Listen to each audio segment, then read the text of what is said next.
बिस्मिल्लाहिर्रहमानिर्रहीम। अस्सलामुअलैकुम नाजरीन, मैं हूं इजाज़ भट्ट और आप देख रहे हैं WT न्यूज़। नाजरीन, आज इलेक्शन कमीशन ऑफ पाकिस्तान ने एक रिपोर्ट जमा करवा दी है कि अब इलेक्शन 14 मई को होना बिल्कुल मुमकिन नहीं है। उसकी वजह ये बताई है कि अब अगर हमें सिक्योरिटी भी फराहम कर दी जाए, हमें पैसे भी दे दिए जाएं तो हमारे पास वक्त नहीं है। अगर यही पैसे हमें पहले फराहम कर दिए जाते और यही सिक्योरिटी हमें पहले फराहम कर दी जाती तो हम मुमकिन था कि 14 मई को इलेक्शन करवाने के काबिल होते, लेकिन ये फैसिलिटीज़ हमें पहले प्रोवाइड ही नहीं की गई, तो इसलिए हमारा 14 मई को इलेक्शन करवाना नामुमकिन है। उन्होंने साफ इनकार कर दिया कि अब हम ये इलेक्शन नहीं करवा सकते।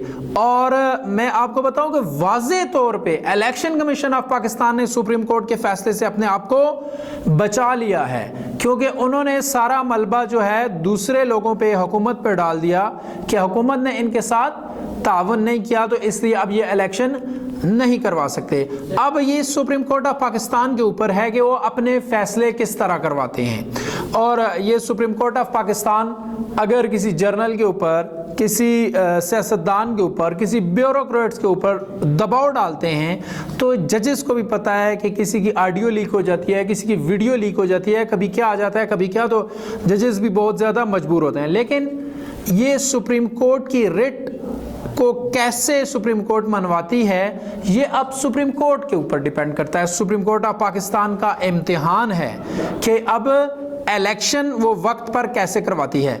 ऐसा भी मुमकिन है कि सुप्रीम कोर्ट अपने ज़ाती इख्तियारात इस्तेमाल करते हुए ये इलेक्शन 21 या 28 मई तक या 1-2 जून के बाद ले जाए, ऐसा मुमकिन है और सुप्रीम कोर्ट ये कर सकती है। लेकिन अभी तक तो सुप्रीम कोर्ट ऑफ पाकिस्तान ने तहम्मुल मिजाजी का मुजाहिरा किया है और अभी तक किसी किस्म का कोई ऐसा एक्शन नहीं लिया जिससे मुल्क में किसी किस्म की अनारगी फैले या किसी दूसरे पार्टी का नाराज़गी का सबब बने। लेकिन अब तक सुप्रीम कोर्ट ऑफ पाकिस्तान बड़े तहम्मुल का मुजाहिरा कर रही है। और दूसरी तरफ जो हुकूमत और अपोजिशन के बीच में मुज़ाकरात हो रहे हैं, उनमें अपोजिशन चाहती है कि जल्द से जल्द इलेक्शंस करवा दिए जाएं और असेंबलियां ख़त्म हो जाएं। लेकिन हुकूमत अब सितंबर तक तो आ गई है कि हम सितंबर में इलेक्शंस करवा देंगे। लेकिन अब मसला यह है कि इमरान खान साहब ने एक स्टेटमेंट जारी किया है। इमरान खान साहब ने स्टेटमेंट ये जारी किया है कि 14 मई तक कौमी असेंबली डिसॉल्व कर दी जाए, क्योंकि हुकूमत चाहती है कि वो बजट पेश करे।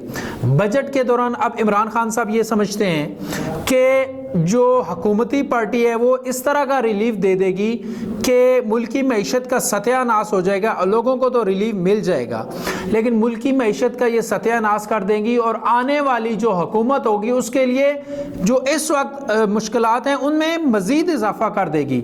जिस तरह इमरान खान साहब को 2018 में हुकूमत मिली थी तो उस वक्त भी बहुत बुरे हालात थे, तो उनका यही ख्याल है कि अगर इन्होंने बजट पेश किया तो वह बजट ऐसा होगा जो मुल्की मईशत के लिए, ये अपना ज़ाती फ़ायदा हासिल करने के लिए हुकूमत मुल्की मईशत को नुकसान पहुंचाएगी और आने वाली हुकूमत के लिए इस मामले को संभालना बहुत ही ज़्यादा मुश्किल हो जाएगा। इसलिए इमरान खान साहब का यही मुतालबा है कि 14 मई को या उससे पहले कौमी असेंबली हर सूरत डिसॉल्व कर दी जाए।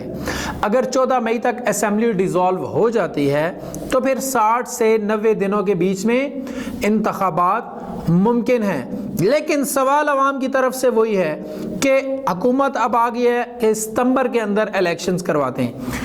क्या गारंटी है कि सितंबर के अंदर कौमी हालात ठीक होंगे, मईशत भी ठीक होगी और सिक्योरिटी भी बिल्कुल ठीक होगी? ये सवाल तो अवाम की जहन में है।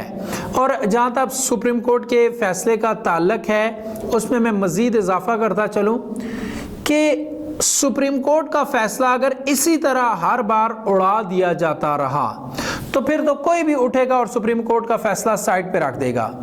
अगर यही सुप्रीम कोर्ट का फैसला, इन्हीं 3 जजेस ने फैसला दिया था इमरान खान का जो कासिम सूरी ने एक रूलिंग जारी की थी उसके खिलाफ, तो उसके बदले में एक फैसला दिया था सुप्रीम कोर्ट ऑफ पाकिस्तान में कि ये जो अदम एतमाद है उस पर वोटिंग होगी। इमरान खान साहब की हुकूमत थी और काबीना भी बहाल हो चुकी थी। अगर वो चाहते तो इस तरह की कोई हीले बहाने करके उस फैसले के ख़िलाफ़ भी जा सकते थे। और अगर ये फ़ैसला सुप्रीम कोर्ट ऑफ पाकिस्तान का ना माना गया और इसको उड़ा दिया गया और सुप्रीम कोर्ट ऑफ पाकिस्तान उसके ऊपर कोई भी एक्शन ना ले सकी, तो याद रखें कि आइंदा दहाइयों तक सुप्रीम कोर्ट के फैसलों को इसी तरह उड़ा दिया जाएगा। तो मेरे ख्याल में सुप्रीम कोर्ट का फ़ैसला बहुत अहम है और हुकूमत इस वक्त मुज़ाकरात में संजीदा नज़र आती है, क्योंकि अगर वो अक्टूबर से सितंबर तक आ गए हैं तो सितंबर से जुलाई तक भी आ सकते हैं और वो इस बात पे भी आ सकते हैं कि ठीक है हम 14 मई तक असेंबलियाँ डिज़ोल्व करने को तैयार हैं। अगर 14 मई से पहले तहरीक इंसाफ एक रिपोर्ट जमा करवा देती है या हुकूमत मिल के ये सारी पार्टीज़ के हमारा डिसीजन हो चुका है कि एक डेट को हम असेंबलियाँ तहलील करेंगे और फलां डेट को इलेक्शंस करवाएंगे, तो सुप्रीम कोर्ट जो अपना उन्होंने पहले फैसला एक दिया था 14 मई के इंतखाबात वाला, वो वापस ले सकती है। लेकिन अगर ऐसी सूरत हाल पैदा ना हुई तो फिर हर सूरत में सुप्रीम कोर्ट अपने फैसले के ऊपर अपनी इज्जत के लिए और अपने फैसलों के एहतराम के लिए हर सूरत अपने फैसलों के ऊपर अमल करवाएगी। अब तक के लिए इतना ही। अपना ख्याल रखिएगा, अपने इस चैनल का भी। अल्लाह हाफिज़।